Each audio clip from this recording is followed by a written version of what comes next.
Today I'm going to be showing my process as I create this embroidered Halloween wall art. I want to say a big thank you to Michaels for sponsoring this video and providing all of the products and decor featured throughout. These were the materials that I used to create this Halloween themed embroidered canvas, along with medium weight loops and thread yarn.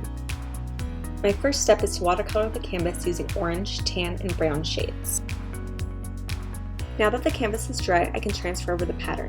First I laid down the graphite paper, then my pattern on top. I drew up this design in Illustrator and printed it off onto regular computer paper.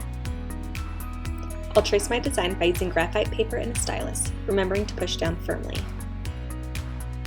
With the pattern transferred, I can now start to embroider using my yarn and a tapestry needle. First, I'm going to stitch the spider webs using the backstitch method.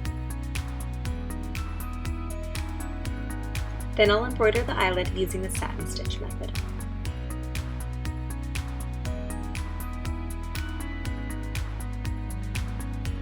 I'll use the split backstitch technique to embroider the bottom of the eye. I'll embroider the eye pupil using the satin stitch method.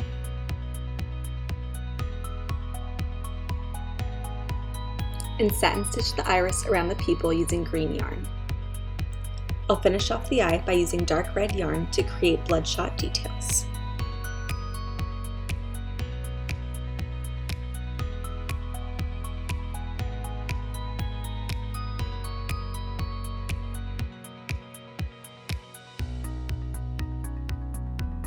A custom ornate gold frame from Michaels is the perfect way to display this piece.